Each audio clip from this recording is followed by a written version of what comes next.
In this video, we're going to look at the second derivative test. Here I have the general rule of the second derivative test. If f double prime of x is equal to 0, then we have an inflection point. If f double prime of x is greater than 0, then the function f of x is concave up. And if f double prime of x is less than 0, then f of x is concave down. And the steps for the second derivative test is 1. Take the first derivative. 2. Take the second derivative. 3. Set the second derivative equal to 0 and solve for x to find your critical values. And 4. Make a sign chart to find intervals where f of x is concave up and concave down.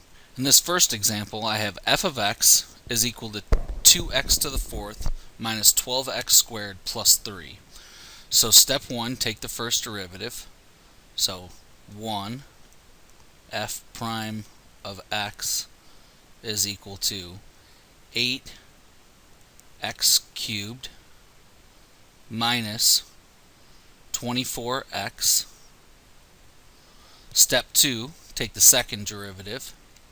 So we have f double prime of x is equal to 24x squared minus 24. Step 3, we're going to set the second derivative equal to 0 and solve for x. So 24x squared minus 24 is equal to 0. And I'm going to add 24 to both sides.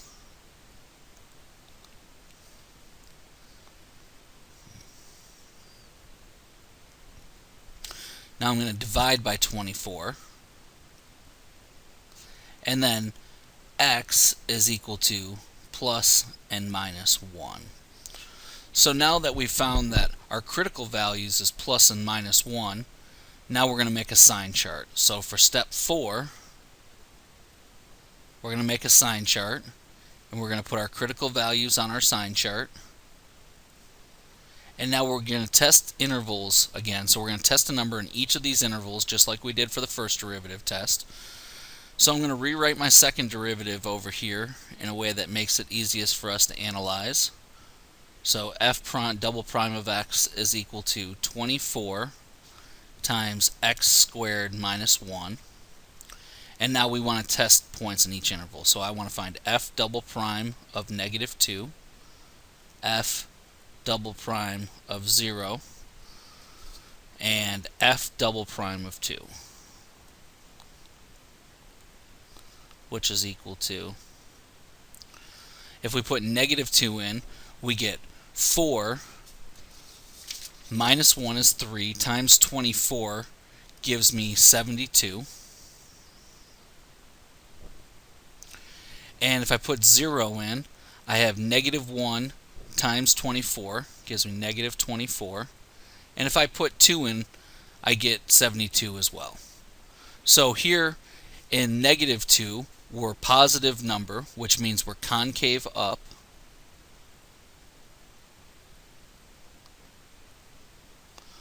And here in the middle section, f double prime of 0 was equal to negative 24, which means we're concave down. And then in the last interval, positive 72, so we're concave up.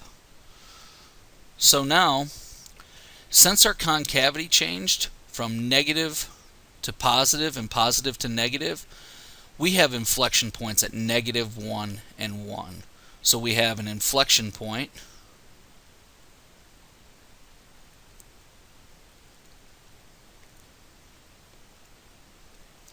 at negative 1, and then we need to find the y value, and at positive 1, and we'll find the y value.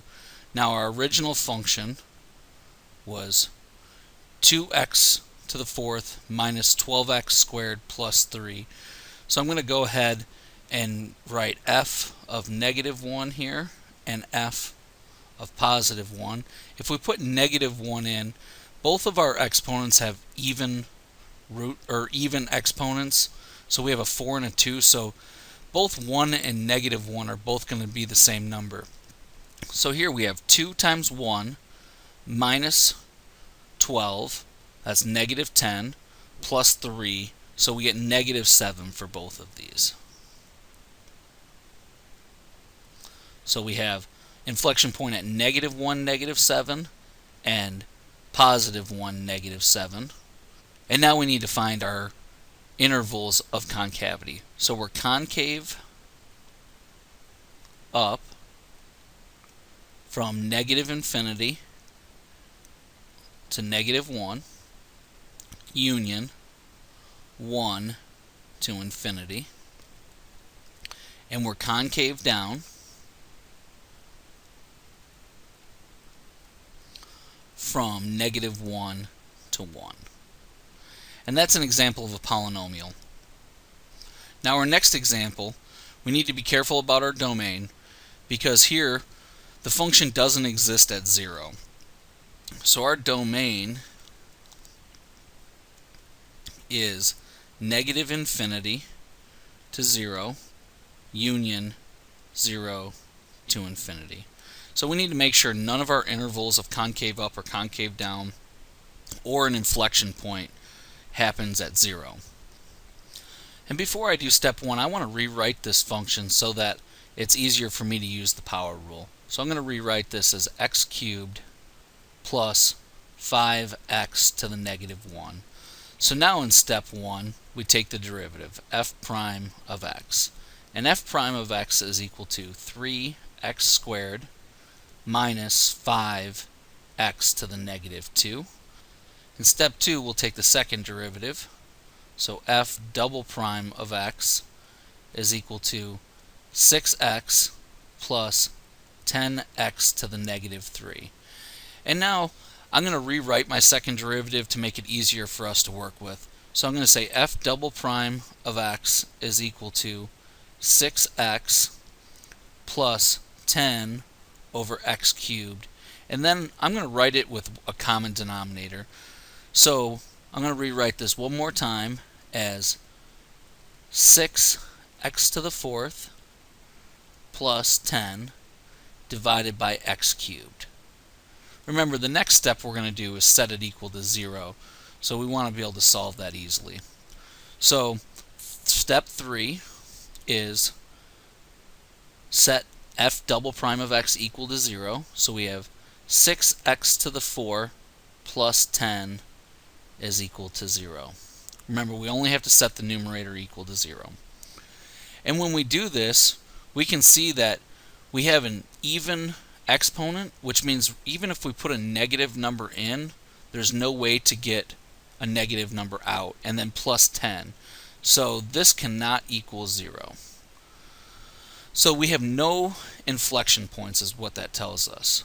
But when we make our sign chart, we have to remember that we had a discontinuity in this function, so we need to chart that. And now we need to test our intervals. So we have f double prime of x right here, and we want to test f double prime of negative 1 and f double prime of positive 1. And when we do that, f double prime of negative 1 is equal to negative 16, and f double prime of 1 is equal to 16. So we're concave down on the left is 0, and we're concave up on the right is 0. And so we have no inflection point,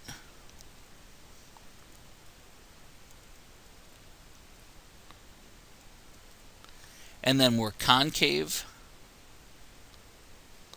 up from 0 to infinity, and we're concave down from negative infinity to 0.